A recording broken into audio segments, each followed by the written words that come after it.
farshaa sidaajaa yookiin ammoo minxaafii mana keessa afattan biyya ambaa irraa qaraxaa fi akkasuma mootuyyuu kaargoo kiiloo kafaltanii warroonni galchitan isa bareedaa ta'ee fi kalara barbaadan yookiin alwaana barbaadan biyya keenya keessatti. Assalaamu alaykum wa rahmatullahi wa barakatuh. Asham harka fuune Oromoo koo guutuu jirtu amantiif kutaan osoo waliin qoodini namootiin gaafii hedduu na gaafattan farshaa kana yookiin minxaafii kana isa guddallee akkasuma jiddu galeessallee bitee jechuudha. Ijoollee hedduu mana galchaafi jira. Viidiyoo waraabuun haalallee namni mijatu baatu garuu har'a kallattii maa yeroo beetu kan isin agarsiisuu fi gatii isaa guutumaan guututti hanga xumuraatitti kan isinitti himu. Inni kun 3 fi 2 turkiidha jechuudha. Sirriitti guddaa kan tahee fi namootiin isa bitattan ni beeytan akkasuma immoo warri biyya biraatitti illee bitattan ni beeytanii garuu qarshiin isaa wanni sirriitti isin hubachuu qabdan akka carraa tahee Shaashamanneedha malee gara biraatitti inni guddaan kun barbaadamee argama. Garuu kalara barbaadanii fi ajajaan jechuudha naafidaa jedheeni ijoolleen hedduu waan ajajetteef alwaana isin barbaadantu jira isinitti agarsiisa hunda isaatuyyuu. Namoonni bitachuu barbaadan qofti lakkoofsa bilbilaa kiyya duwwaa 97815 72 75 waatsaappii teelegiraamaan dhuftanii na dubbisuun dagatinaa isiniin jedha. Isa qofa odoon tahin waan barbaadan koonfortii yookiin ammoo algaalibsii akkasuma mootuyyuu lihaafa baxxaaniyaa hundi isaatuyyuu ni jira. Ka firaashallee hunduu jechuudha. Dhugaa rabbii barbaadan taananiin bakka isin barbaadanii fi bakka isin feetanitti isinii geessa. Inni kun baay'ee guddaa kan tahe qarshiin isaa jechuudha 9,500 jechuu kan inni bitameeni guddaadha. Akkasuma immoo kalara yookiin bifa barbaadaniin isin agarsiise hanga xumuraatitti ilaaltanii bitachuu hin dagatina. Isin waan isin baasa isintuu beekaa. Namoonni ammootu walalii gaafatanii jechuudha. Walalii mana keessa afaan mitiriin meeqanaan jettan inni tokkoffaa ta'e mitiriin 300 isiniin jedha. Tokkoffaa ka ta'e jechuudha. Isinii galee 300. Kanaafi tokkoffaa irratti isa diimaa odoon tahin gara bunni uudiiti. Lammaffaa irratti bifa hedduu bareedaa ta'e bifni kun bifa akkamii isiniin jedha. Bifa azraq baarii jedhamni jettuun san argitanii hedduu miidhagaa fi baay'ee bareedaa kan tahedha. Anayyuu baay'ee natti tole. Minxaafii mayyuun fakkaatu farshaa lafa afamuun fakkaata. Isa sadaffaan immoo bifa azraq yookiin ammoo bifa gara samii jechuudha. Hedduu cuquliisa bareedaa isaati baay'ee bareeda. Ani majliisa kiyyayyuu akkana jechuudha. Baay'ee natti tole. Anuyyuu gaafa inshallah rabbi laaffise ni bitadha. Inni kunillee akkasuma jechuudha. Mitiriin isaa 3 fi 2 garaan 2 qumatiin 3 kana jechuun guddaadha jechuu barbaadeeti. Innillee qarshiin isaa ammoo 9,500 hunda isaatuyyuu haga kasalaatatu takka takkaan kan isinitti himuudha. Birdilimsiin jira akkasuma ammoo koonfortii yookiin ammoo lihaafa akkasuma sharshafa siriiraa yookiin uffanni algaallee ni jira jechuudha. San qofa odoon tahin ka algaallee ni hojjanna hundaayyuu waan isin barbaadan isiniif geessa.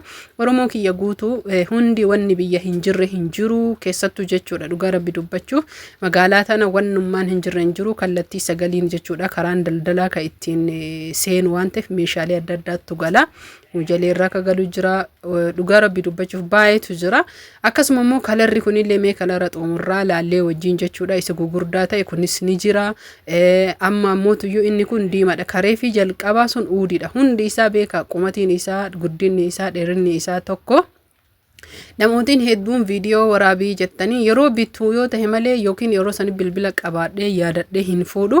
Waraabuu namni namatti hin dhiisu garuu ammoo dambanyaa irraa yoo bitu siniif waraabuu ni danda'a. Rakkoon ammoo bilbila mana dagadhee fe'uuf hojiif biiziif bituuf waan deemuuf jecha dhugaa rabbi dubbachuuf waraabbii irratti hin xiyyeeffadhu. Kanaafi waan fuudhan akkuma fuudhanii waan deebisaniif minxaafota tanniin isin agarsiisuuf kalara isin barbaadan namoonni ajajachuu barbaadan amma saa kanatti illee ni jira. Haaraya jechuuf ichisiisee waan jedheef ijoolleen ajajattee ijoollee nam 5tu ajajate nama 5 saniif ajajaan fidanii garuu ammootuyyuu namoonni barbaadan ammallee kuni ka hafe jechuu. Ka ambite malee ka hafee isiniin jechuu barbaade ajajadha. Ammootuyyuu ka 7,000 ni jira.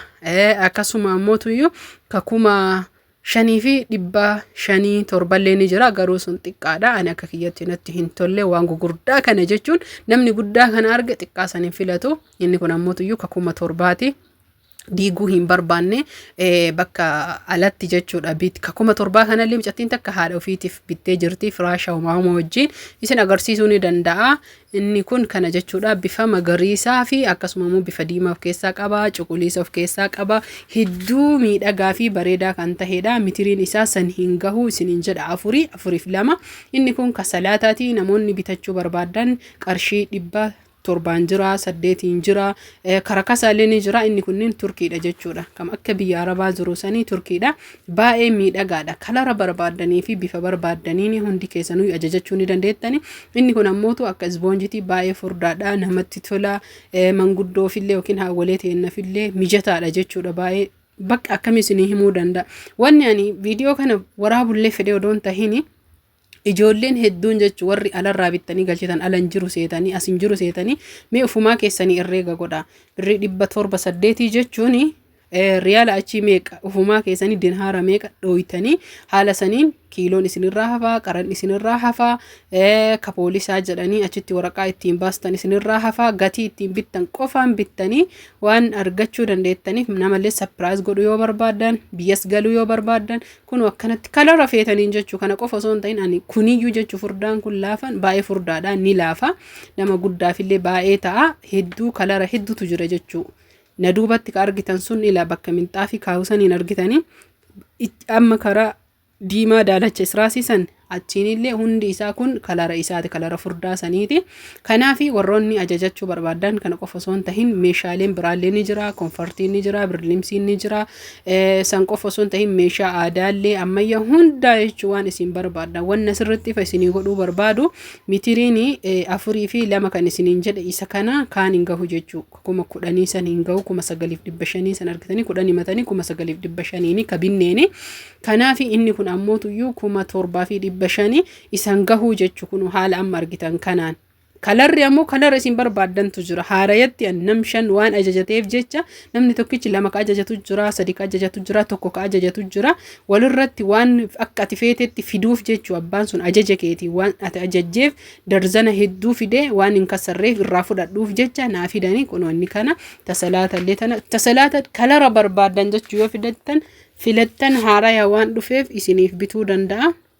Inni kunillee hedduu bareedaa fi baay'ee natti tole isa ufumaaf ilaalaa jira.